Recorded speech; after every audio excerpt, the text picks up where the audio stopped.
V Voličini smo obiskali hišo iz 80-ih let, ki je doživela temeljito preobrazbo. Z drznim arhitekturnim pristopom, izbiro lokalnih obrtnikov znotraj 15 km in izjemno koordinacijo del so v zgolj 10 mesecih ustvarili prefinjen dom, navzven kompakten in večji kot prej, znotraj pa eleganten, topel in skorajda brezčasen.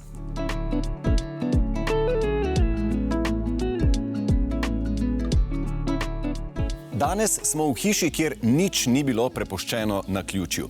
Čeprav deluje kot sodobna novogradnja, gre v resnici za navdihujočo prenovo z dozidavo, kjer zdaj pod eno streho v sožitju in v 2 nadstropjih živijo 3 generacije.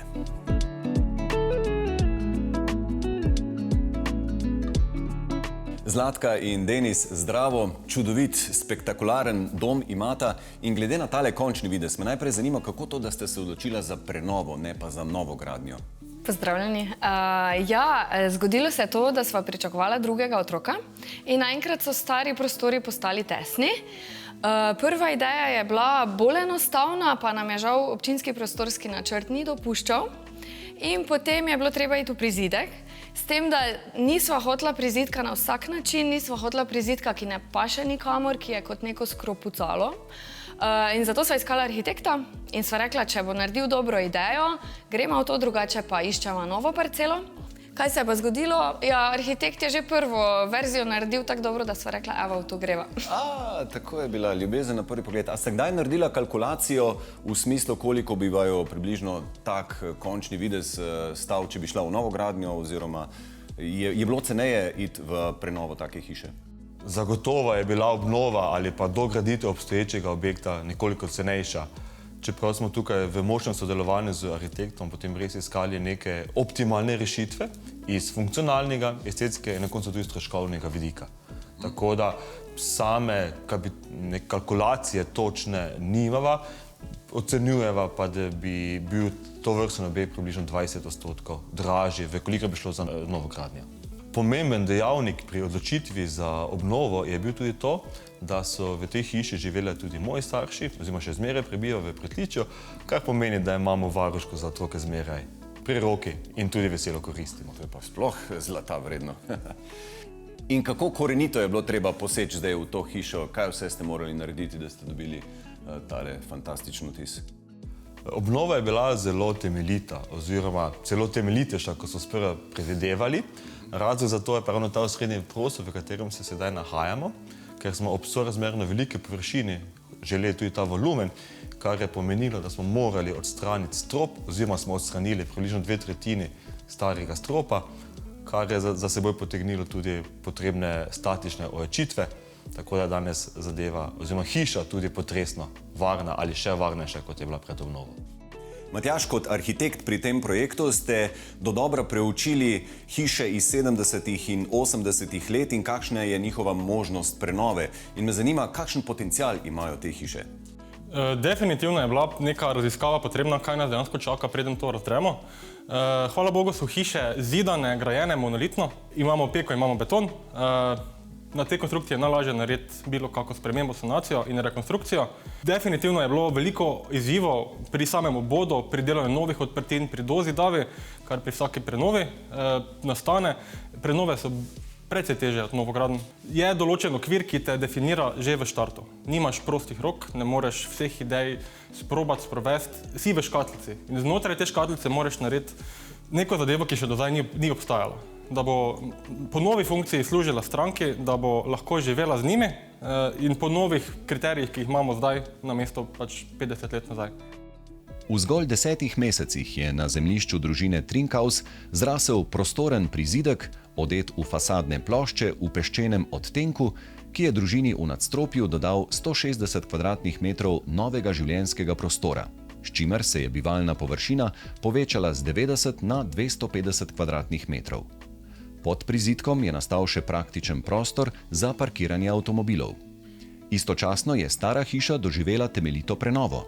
Odstranili so večino balkonov, na vzhodni strani pa 2 razširili za 80 cm in podaljšali vzdolž celotne strani hiše, s čimer so ju preoblikovali v prostorni loži, ki poleti stanovalcem podarjata osvežujočo senco. Z dodano toplotno izolacijo, delno prezračevano fasado, povečanjem sončne elektrarne in vgradnjo obsežnih steklenih površin je hiša postala energetsko učinkovita, sodobna, prostorna in prežeta z naravno svetlobo. Pri toliko steklenih površinah je bilo res nujno razmisliti o dobrem senčenju, ne? Dobro senčenje je bilo potrebno iz funkcionalnega vidika, se pravi, da onemogočamo pregrevanje objekta, pa na koncu tudi iz estetskega. Tu sem pa tudi jaz imela svoje želje. Žaluzije me ne pritegnejo in ko sva te senčila spoznala, se nam je zdelo, da imajo kar veliko prednosti, dosti bolj elegantna se nam zdijo. Igor, pozdravljeni. Naj vas takoj na začetku izzovem. Zakaj pri takile hiši je bolje dati zunaj mehka skrin senčila, ne pa nekaj bolj trdnega, kot neke žaluzije ali rolete? Kar nekaj prednosti je, zakaj bi izbrali skrin senčila. In sicer, ko spuščamo klasična zunanja senčila s trdimi elementi do konca, takrat si v bistvu zapiramo celotno svetlobo, dostop svetlobe v prostor. Tudi pogled v zunanjo okolico si zapremo takrat. Če te spuščamo samo delno ali jih zapiramo samo delno, takrat svetloba na določenih delih še vedno dostopa v naš prostor, postane zelo ostra in pa se blešči. V svetu zunanjih senčil so skrin senčila unikatna in dejansko ne blokirajo svetlobe, temveč jo preoblikujejo. S pravo kombinacijo skrin senčil v našem prostoru lahko dosežemo v vročih dneh celo do 10 stopinj Celzija znižano temperaturo v primerjavi z zunanjo temperaturo, kar pa posledično pomeni, da nimamo potrebe po ohlajevanju prostora za klimatsko napravo in seveda privarčujemo pri električni energiji. Spuščeni skrini preprečujejo poglede od zunaj, omogočajo zračenje in ščitijo pred mrčesom. Prostori, v katerih uravnavamo svetlobo s skrin senčili, ustvarjajo občutek varnosti ter spodbujajo komunikacijo in produktivnost. Obenem pa podpirajo cirkadiani ritem, ki izboljšuje budnost, spanje in hormonsko ravnovesje. Podometna izvedba, vgrajena neposredno v izolacijo objekta, ponuja diskretno in estetsko rešitev, idealno za sodobno arhitekturo. Tukaj imamo pa celo primer zunaj, skrin senčila, noter pa še zavese. Kako pa se to potem obnese? Senčenje skrin senčili je dovolj, ni potrebe. Vendar, če se lastnik odloči za dodatno senčenje, je to najboljša kombinacija z notranjimi zavesami oziroma notranjimi roloji ali pa celo pliseji. Kaj pa barvni odtenki? Če si človek malo izmišljuje, pa reče, moja najljubša je zelena barva, lahko dobim, prosim, zelena skrin senčila. Seveda, barv je na pretek. V standardni ponudbi imamo 3 barve, bela, siva in pa antracit. Vkolikor ta barva ne zadostuje uporabnikovim potrebam ali zahtevam, potem pa seveda ponudimo tudi vse barvne palete po Ralovi lestvici. V sodobni arhitekturi so steklene površine čedalje večje, čedalje širše. Koliko lahko z enim kosom skrin senčila zasenčite? Razvili smo skrin senčilo, pri katerem pokrivamo kar do 32 kvadratnih metrov površine v enem kosu oziroma do 8 metrov širine. Vzdrževanje skrin senčil je sila preprosto, enostavno jih posesamo ali obrišemo z vlažno krpo. V primeru večjih umazanij pa to lahko storimo z blagim curkom vode ali pa z blago milnico. Pri notranjem opremljanju sta lastnika v sozvočju z arhitektom ubrala drzno pot. Nista se ozirala na trende, temveč sta izbrala slog, ki je prefinjen in brezčasen.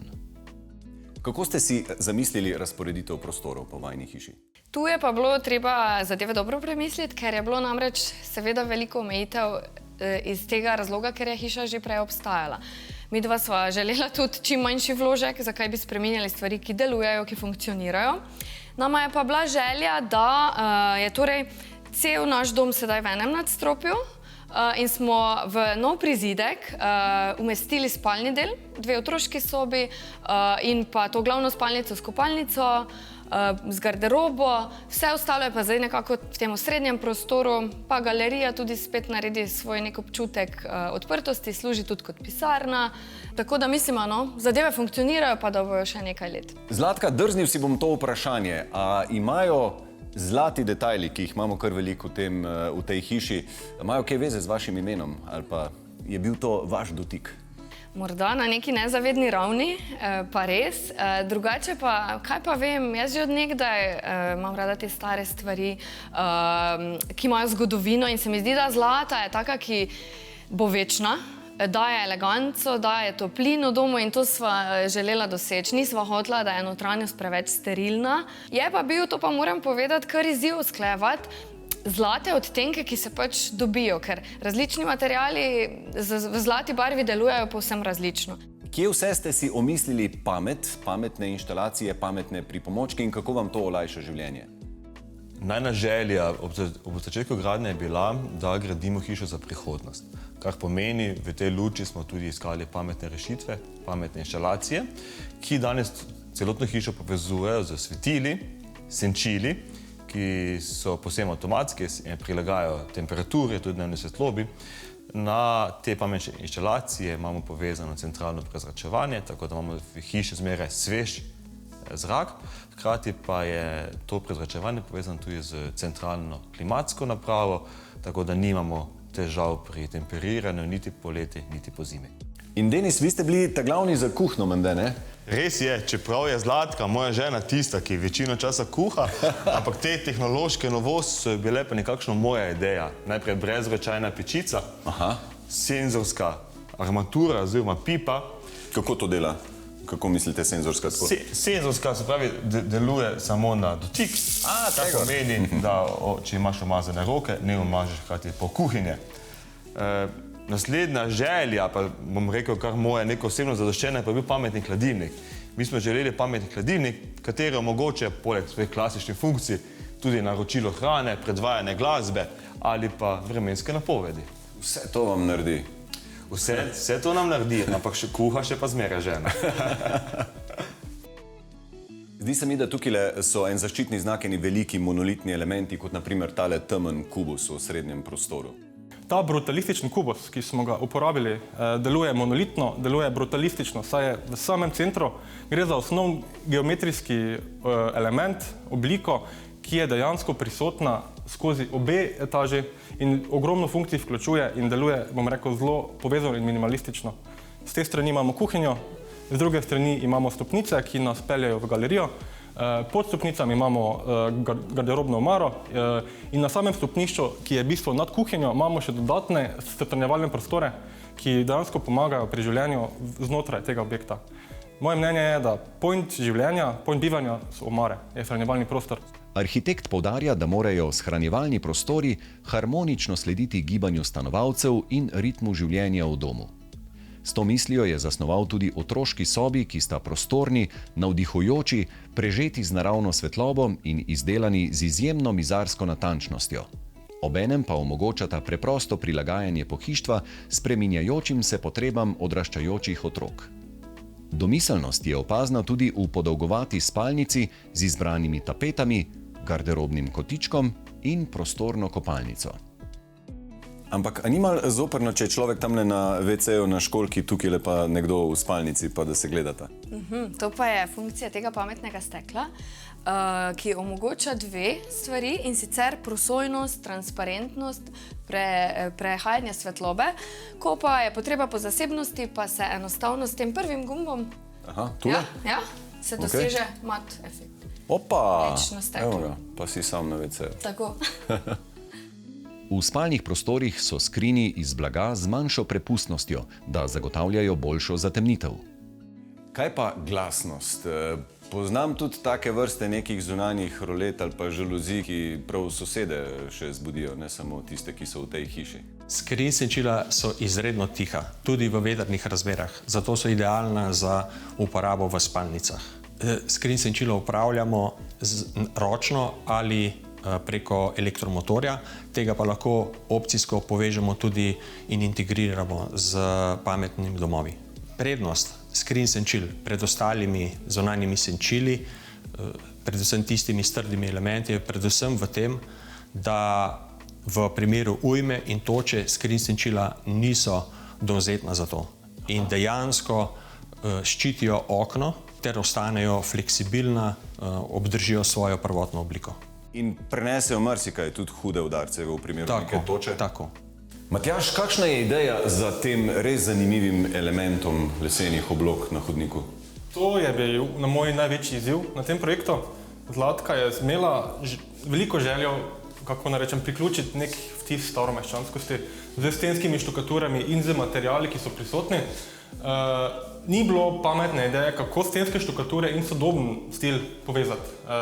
Tukaj se pa je pojavila idealna priložnost, da lahko mi v stenske elemente poreskamo noter pravokotni element. V bistvu je sam negativ neke stenske štukature staromeščanskosti in smo ga poglobili in sedaj imamo zelo lepo igro svetlob in sence, ko dejansko se ti elementi poudarjajo. So starši zadovoljni zdaj, ko vidijo svojo hišo v čisto novi obliki? Mislim, da so starši zadovoljni z dve razlogov. Najprej je to, da imamo eno zelo lepo, čudovito družinsko hišo, drugi razlog je pa to, da tudi imata vnuke zmeraj na dosegu. A če bi vi lahko živeli še eno drugo življenje, bi se ukvarjali z oblikovanjem notranjosti? Mogoče. Se mi pa zdi, da ljudje, ki znajo v prostorih najti lepoto, jo znajo tudi v ljudeh, jo znajo tudi v naravi, vsemi. In midva sva želela, da se točno tako počutijo vsi, ki pridejo v najin dom.